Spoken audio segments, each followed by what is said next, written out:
Hello students, welcome back. So we were solving the Shivlal Accountancy book of class 12th. Here you can see the book, and we have already started with the chapter Accounting for Partnership, chapter 2 Accounting for Partnership. So here you can see the heading Accounting for Partnership, and in the previous video I have explained the meaning of partnership, characteristics of partnership, and meaning. In the previous video I have explained you the meaning of the partnership deed and the contents of the partnership deed. Means partnership deed में, partnership agreement में क्या लिखा होता है, ये मैंने previous video में explain किया. So in the previous video I have explained the 12 points. So I am continuing that topic. So here are the some contents I have written. I am continuing with that one. What are the contents mentioned in the partnership deed? So let us start with the first point, that is the 12 point. 11 point I have already explained in the previous video, उसी को हम continue कर रहे हैं. Now I am starting with the 12 point. Partnership deed, partnership agreement में क्या लिखा होता है. So let us start from the 12 point, loan to partners. So let us start from the 13 point, loan to the partners. Partnership deed का meaning होता है agreement. जब हम पार्टनरशिप करते हैं तो एक एग्रीमेंट लिखा जाता है. एग्रीमेंट रिटन में होता है या ओरल होता है, but the written agreement is preferred better than the oral one. Written agreement को प्रेफरेंस दिया जाता है. सो जो एग्रीमेंट है उसमें क्या लिखा होता है. 12 points we have already done. Now we will start with the 13 point.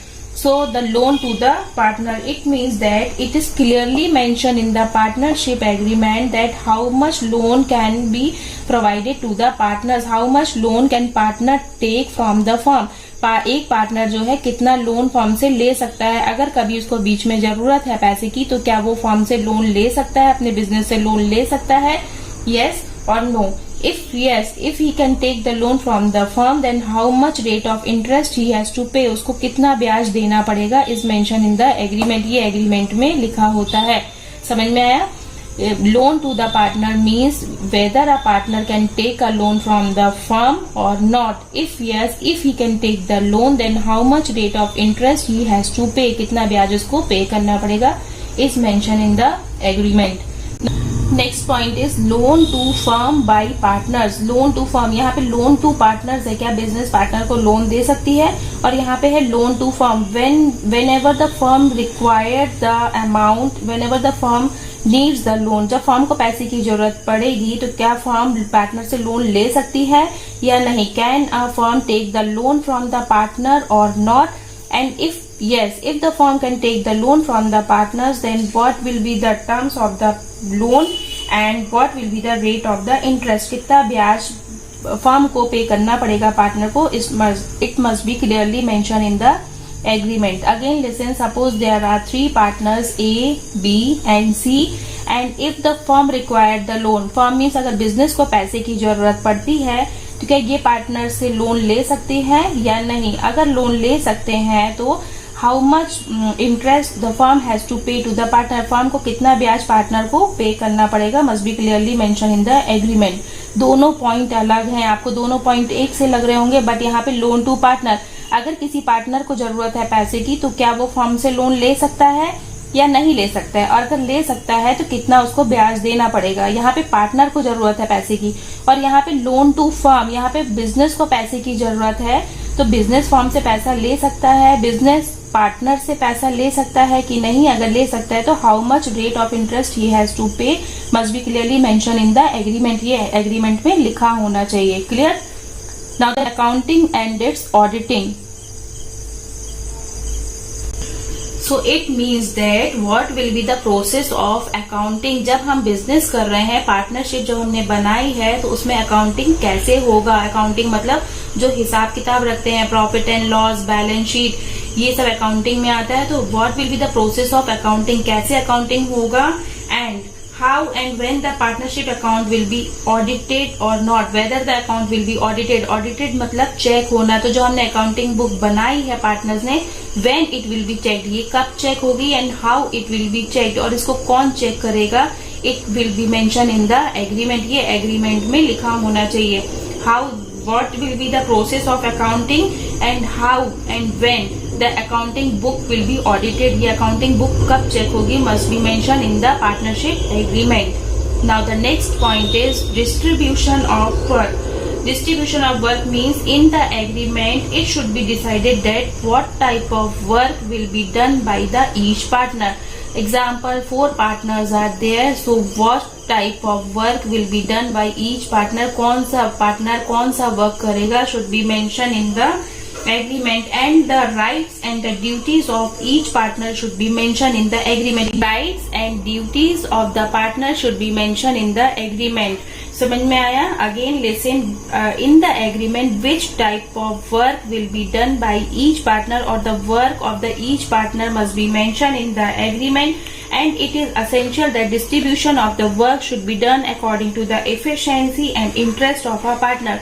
ऐसे कोई भी वर्क डिस्ट्रीब्यूट नहीं कर देंगे. जब यहाँ 4 पार्टनर्स हैं, अगर ये किसी चीज में एक्सपर्ट है, ये दूसरे में एक्सपर्ट है, तो उनको उसी के हिसाब से वर्क दिया जाएगा.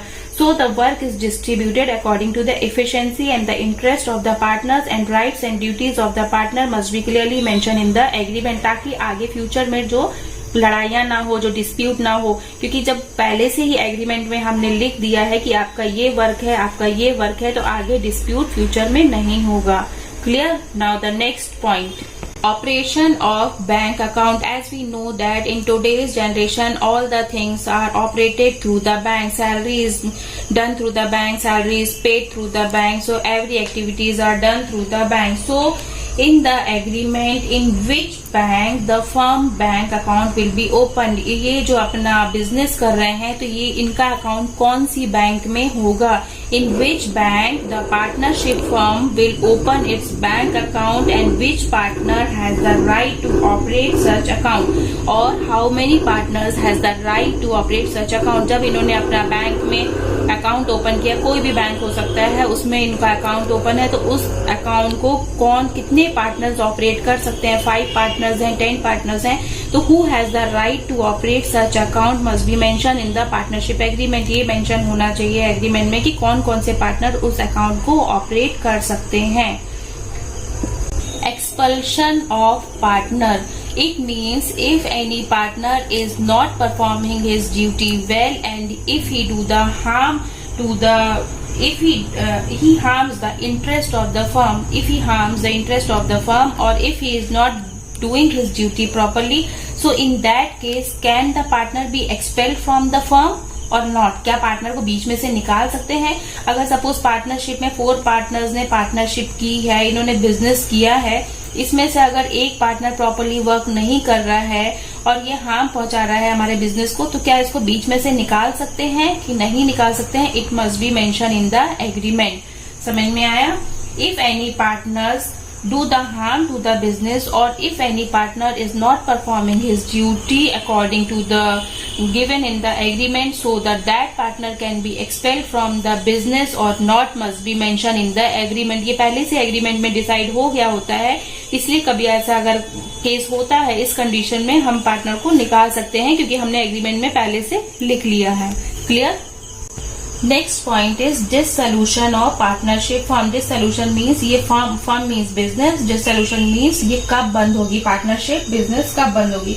So in what circumstances the partnership firm will be dissolved? Means it will be dissolved in the case of a death of a partner, or if any partner becomes a lunatic. Lunatic मतलब अगर कोई partner पागल हो जाता है या फिर कोई पार्टनर की डेथ हो जाती है, in that case the firm will be dissolved or it will be continue, will be mentioned in the partnership deed.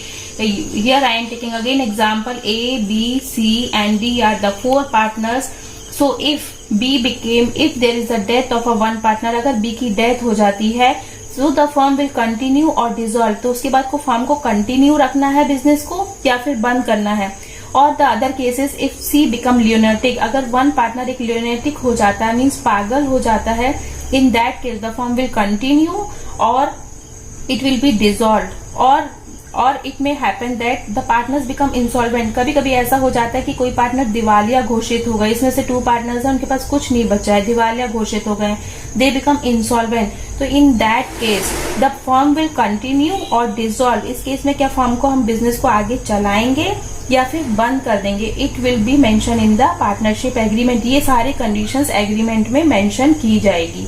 Okay, clear? Now the next point is rights and Not this point. This point is left. Arbitration clause. Arbitration clause means if in the future dispute arises among the partners. कभी future में अगर partners के बीच में लड़ाई होती है, then how that dispute will be solve. उस डिस्प्यूट को कैसे सॉल्व करेंगे. Will the arbitrator will be appointed.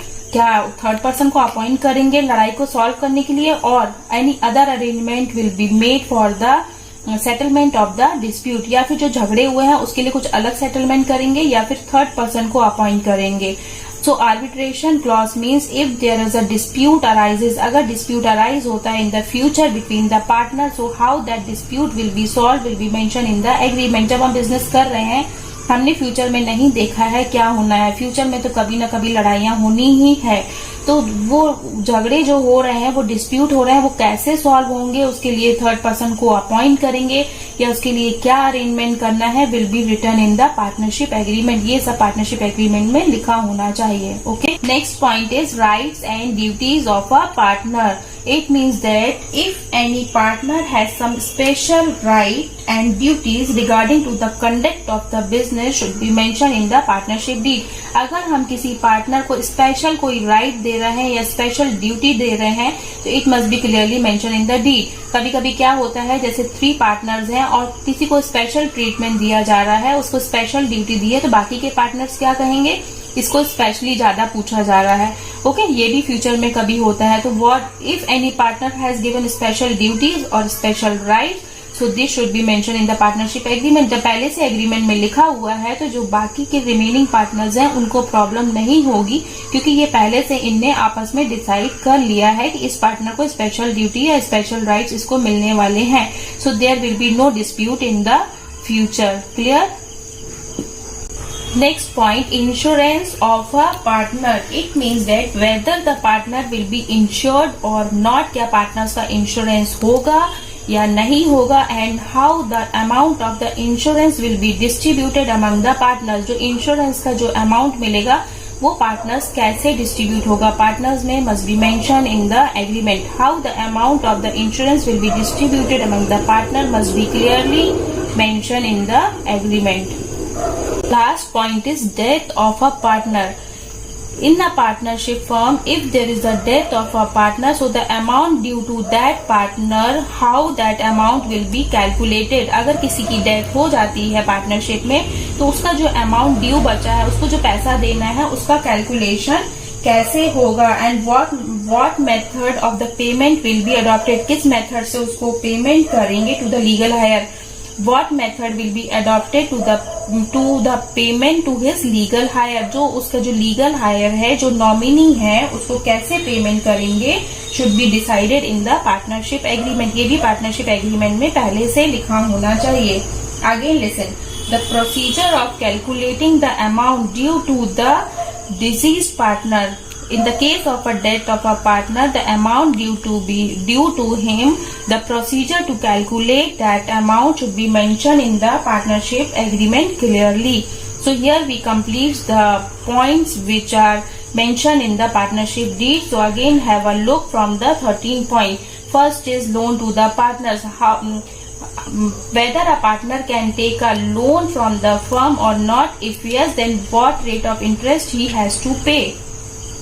Next is loan to the firm. Whether a firm can take the loan from the partners. क्या business partner से loan ले सकती है या नहीं ले सकती. If yes, then how much interest the firm has to pay. firm को कितना ब्याज देना पड़ेगा. Accounting and auditing. What will be the process of accounting in the partnership firm, and when its accounting will be audited and checked. How and when it will be audited. इसकी accounting book है, कब check होगी और कैसे check होगी, must be mention in the deed. Next is distribution of work. Each and every partner which type of work is given to each and every partner should be mention in the agreement. कौन सा partner कौन सा work करेगा, it should be mention in the agreement. Operation of bank account. In which bank the partnership firm will open its bank account. कौन से bank में जो partnership firm है अपना बैंक खाता खोलेगी, and how many partners have a right to operate it. और कितने पार्टनर्स को उसको ऑपरेट करने का हक है, should be mentioned in the partnership deed. is expulsion of the partner. If any partner is not performing his duty properly, so he can be expelled from the business or not. अगर कोई partner business में properly काम नहीं कर रहा है तो उसको बीच में से निकाल सकते हैं कि नहीं निकाल सकते हैं, should be mention in the agreement. Next point is dissolution of partnership form. When the firm should be dissolve. Firm को कब बंद करना है? If in the case of a death of a partner और if any partner become a lunatic और if other partners are declared insolvent. In that case the firm will continue or the firm will be dissolved. क्या firm बंद हो जाएगी या firm तभी भी चलेगी, should be mentioned in the agreement.